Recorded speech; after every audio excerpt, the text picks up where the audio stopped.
Hey guys, Hugh here from tantos.co.uk, and today I'm going to be giving an overview of the deck I played at the Aldershot Southeast Regional. It placed second, and I was really happy with how it worked. There are some key plays that this deck can do, which I think are just incredibly fun if you get to pull them off, and if you don't, there are some sort of backup plans you can run with. So let's start with the combos, move down into the main cards, and then we can go over the side deck. So yeah, the hero is Dolo the Mighty, which feeds really nicely into the first combo I was playing.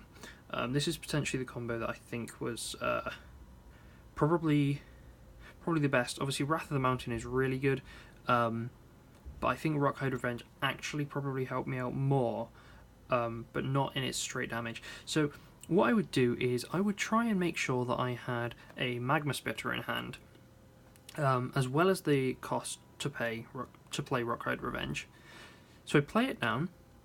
Obviously, you've got to make sure, or at least try and gauge that your opponent's unlikely to be able to remove it or want to remove it. That's kind of a situational thing. It's hard to give a clear-cut play it this time, don't play it here.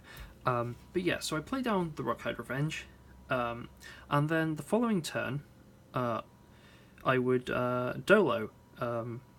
Use the Dolo's hero ability, take 2 damage, draw 2 cards. That would spin Rockhide Revenge around.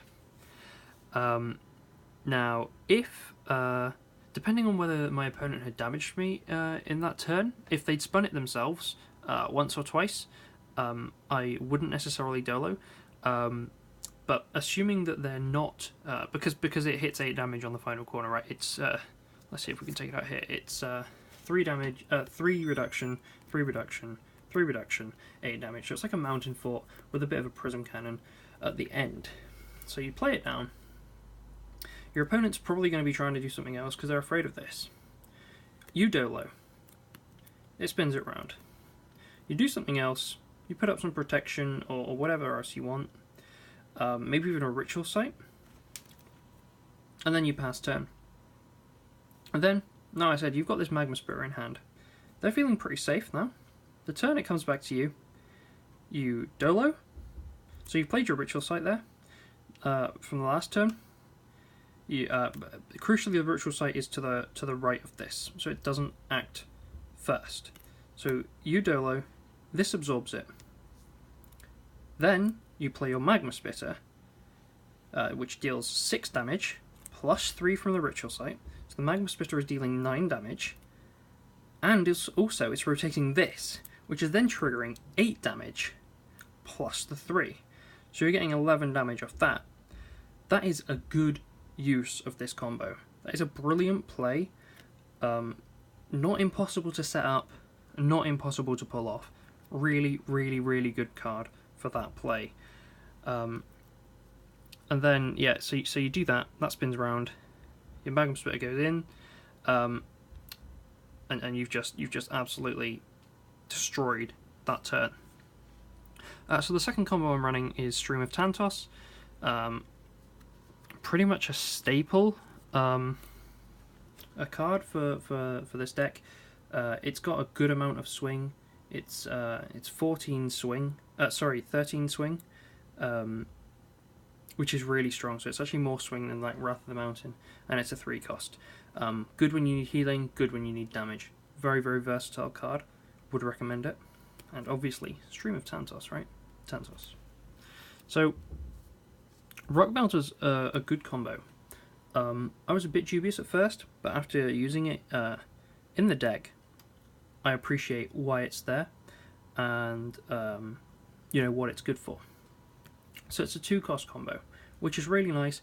It feeds into most other combos I'm playing, other than sort of Rockhide Revenge. It feeds into them all, and crucially, it does both damage, ignoring damage reduction, and it also removes a buff, right? So if I've already used all of my Crystal Leeches, my opponent's probably going to be thinking, hey, this is great, I can put down whatever the heck I want, and nothing's going to happen. In comes the Rock Melter, really ruins their day. Gets rid of a buff, so, it's basically 4 buff removal in the deck. and it's quite strong. So Wrath of the Mountain, obviously, 12 damage. Recipient moves 2 action cards from their hand to their deck. Now, previously I've used Wrath as sort of an execution card, just for the 12 damage. But if you do that, you're really not getting any benefit from the second part of the card's effect, which is actually really strong. So a couple of times yesterday, at the Aldershot Regional, I was using Wrath early game, just chunk out pretty much like nearly half of most opponents' health by that point. So they were down to sort of half health or less. This is like turn 2 or 3. And then it really puts them on the back foot. Moving 2 action cards from their hand to their deck really does put them on the back foot. So I had people that were then just having to draw and draw and draw, while I was just pummeling them with other abilities and cards. So it was really good. Putting cards back to your opponent's deck is a strong mechanic. So the next combo that we were using was Crushing Blow. I'm a huge fan of Crushing Blow. Being able to remove an item has the potential to completely ruin someone's deck. Unless they're playing some sort of deck where they can recover items from the discard pile, like Dread or Nature with Rootsinger, that item's pretty much gone. They can't get it back. Their hand is bricked, and there's a chance that they're going to be drawing cards which they can't use. Plus, it deals 9 damage, which is actually quite strong on its own, right? It's a good card. I actually don't think I played Crushing Blow yesterday, but it's because it's one of each. It does also feed into all the other combos really nicely. So you can directly pay for Stream of Tantos with it. You can directly pay for Rock Melter. Wouldn't really advise that. I'm not a fan of overpayment. And crucially, you can just put it down along with one other crystal card and play Wrath of the Mountain. So the Magma Spit is here. 6 damage, you take 2 damage. As I said, works really nicely with Rockhide Revenge. And it's a good card for execution. Because obviously if your opponent's got 6 life and you've got if you've got 3 life, you don't care about taking 2 damage. You're happy to take damage when you know you can execute someone without dying yourself. On aggro decks and decks which basically just got me low, the Magma Spitters were probably one of the first things to go, because that 2 damage does stack up, and it does hurt. So it's a good card, but it shouldn't be used without caution because it can bite you. So here we have. I'm going to go through these cards as a 2. We've got. I'll pick them up in this order as well. Crystal Bat and Rock Rager. One of the core turns of my deck here. You play Crystal Bat, 3 damage, 3 healing. You play Rock Rager, 3 damage, increase this by 3 if you've been healed this turn. Hey, you have from Crystal Bat. That's 9 damage and 3 healing. That's 12 swing from one turn, from 2 cards. Basically, if you would count like a 2-cost combo that did 12, that's what you're getting there. So I would always try and play Crystal Bat Rock Rager.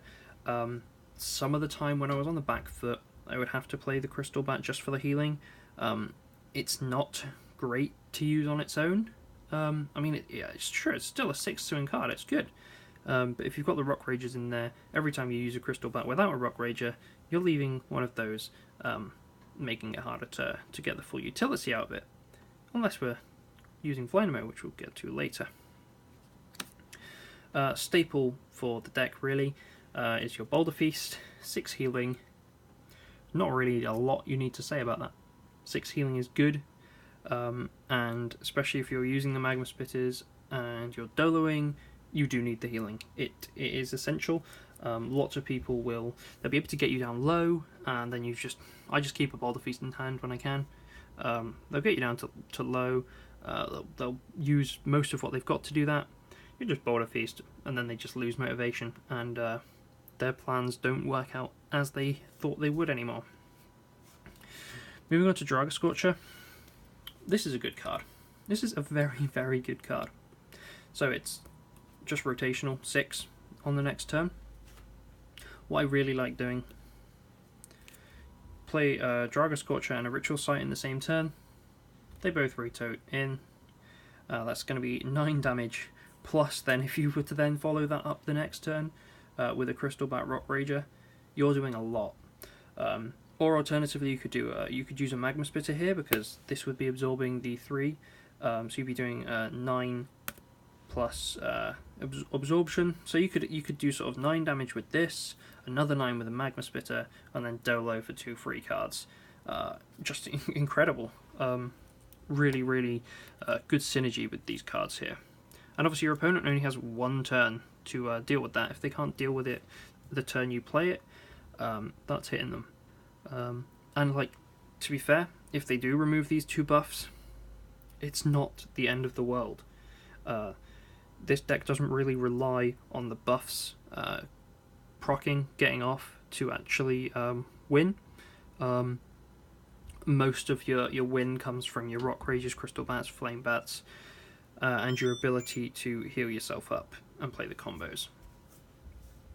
So we've got a Flame Bat here, which is a straight 5 damage, very good card, good for winning games, good execution card, and good for just making sure that your opponent is aware that their health is going down.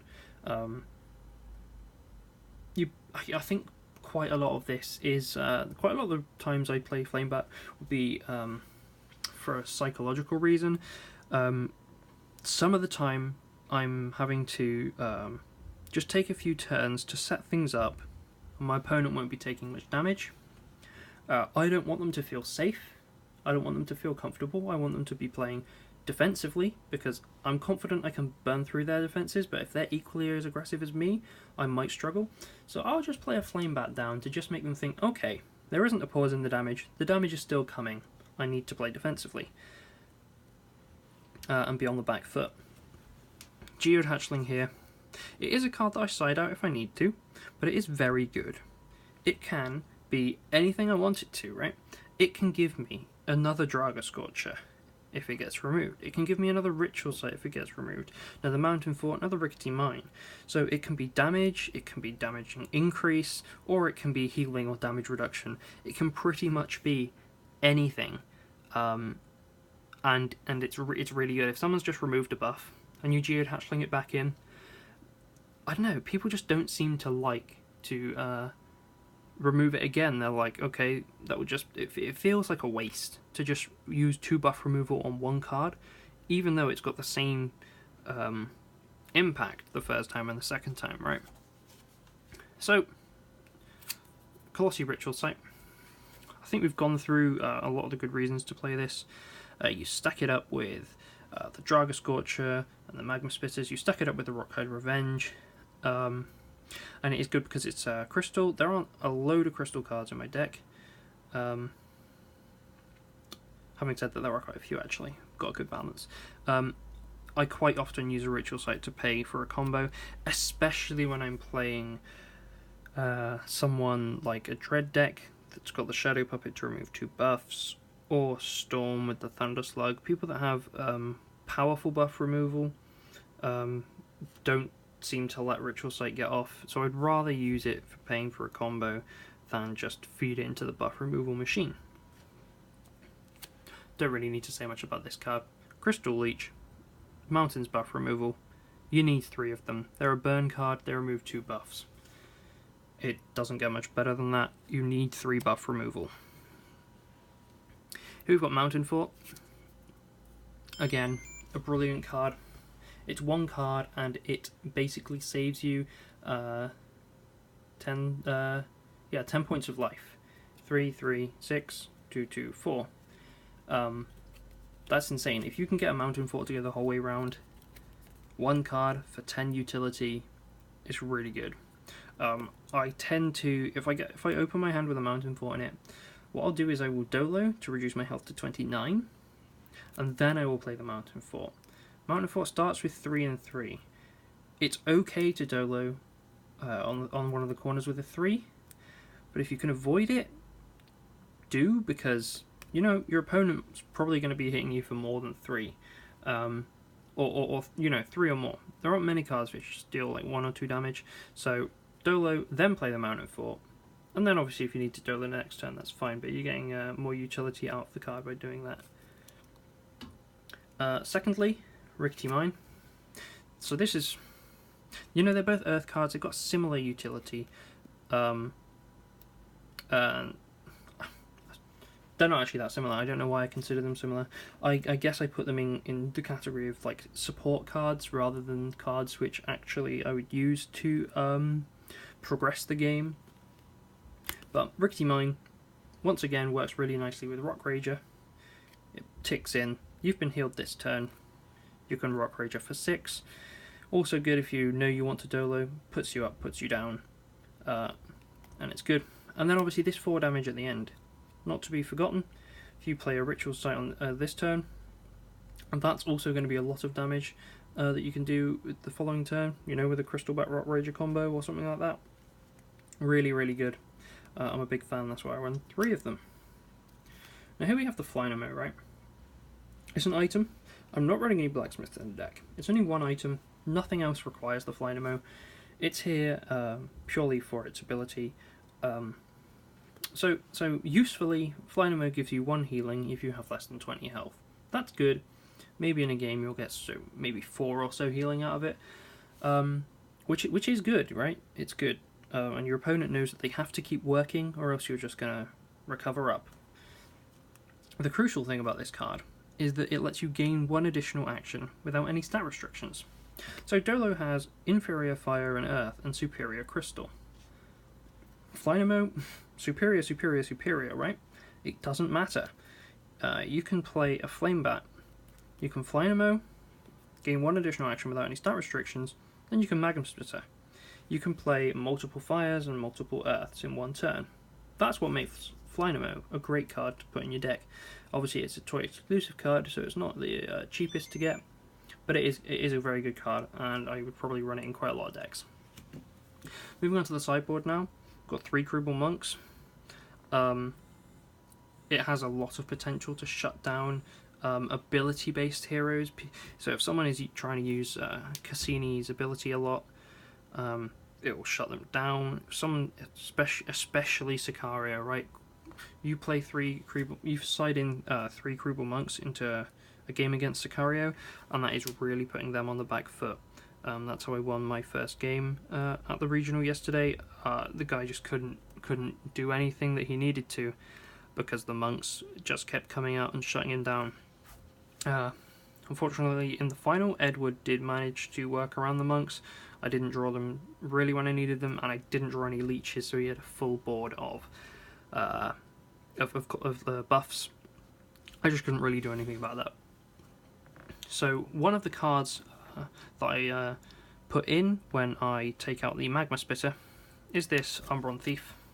So this is for when I'm playing aggressively, but I think the opponent's also quite aggressive. So it's 4 damage. If the recipient has more health than you, after the damage is dealt, you heal for 3. So if you're ever on the back foot on the life count, you play an Umbron Thief. It just helps to balance things out a bit for you, right? It's 7 swing off a unaligned card, so it's good. I run 2 of those if I need to. Here we've got the Umbron Brute. This card just caps combos damage to 7 and 7. It's clunky corners, so it only moves when they play a combo, or obviously it could be removed. That's good against really, really ridiculously high damage decks, combo decks like Storm. Storm is a good one to play Umbron Brute into because you can get like 17 damage combos and stuff with Storm, and it's just not fun to deal with.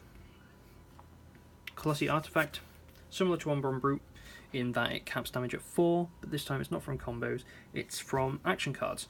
So this is good against sort of tech, where people are playing like Loopers and Fumbling Alchemists. It's shutting that damage down a little bit, which just gives you enough time to just stomp them with aggression. Krubal Jester here. Probably one of the best cards to play against another Dolo player. Discard cards until they have 7 in their hand. If someone's picking up loads and loads of cards, you can play down a Krubal Jester, and that will really, really punish them because they discard rather than going back into the deck. And then the final card on my sideboard is a Magma Blast. I'll side the Magma Blast in if my opponent is playing no items in their deck, or if they've got something like a Flynamo, like in this deck, I wouldn't worry. I wouldn't remove my Flynamo. It's not providing me with enough to warrant the sacrifice of this card for Crushing Blow. But I will always start with the Crushing Blow in the deck because you don't want to be caught out. Right, 9 damage is good, 12 damage is good, but being able to remove an item if you need to is much better than not being able to if you need to. So Crushing Blow should be in the main deck. So that has covered the deck that I played at the Aldershot Regional. I hope this has helped you come up with your own decks, or if you want to play this deck, hope it's helped you actually understand sort of how it's meant to be played and how you can play it well. Any questions, feel free to leave them in the comments section, and I will do my best to explain things and give you tips and advice, not just with this deck, but with Light Seekers in general. So thank you for watching, guys, and I hope this video has helped you. Bye-bye.